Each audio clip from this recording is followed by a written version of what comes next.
दौंड तालुक्यातील स्वामी चिंचोली येथील अल्पवयीन मुलीच्या अत्याचार व लूट प्रकरणातील दोन्ही संशयित आरोपींना बेड्या ठोकण्यात पोलिसांना यश आलंय।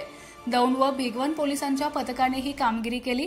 समीर उर्फ लकी पठाण वय वर्ष 24 राहणार माळशिरस तालुका माळशिरस, विकास नामदेव सातपुते वय वर्ष 25 राहणार भिगवण तालुका इंदापूर अशी अटक करण्यात आलेल्या दोघा संशयित आरोपींची नावे आहेत। पंढरपूरला देवदर्शनासाठी पुणे जिल्ह्यातील काही महिला व अल्पवयीन पीडिता दिनांक 30 जून रोजी निघाली होती।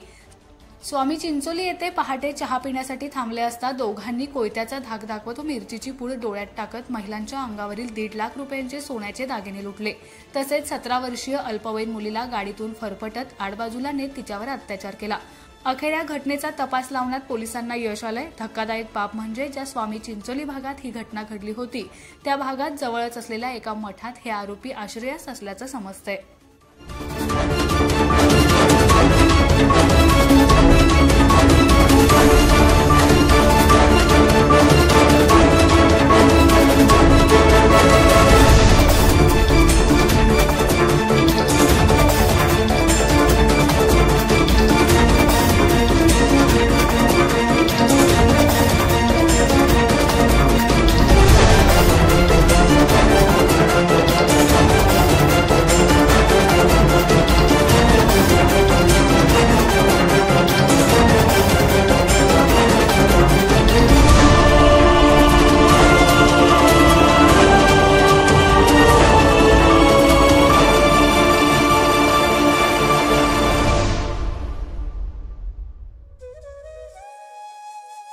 अशाच नवनवीन अपडेट्ससाठी आमच्या खबर गावाकडची या चॅनेलला सबस्क्राइब करा, आमचे व्हिडिओ लाईक करा आणि शेअर करा।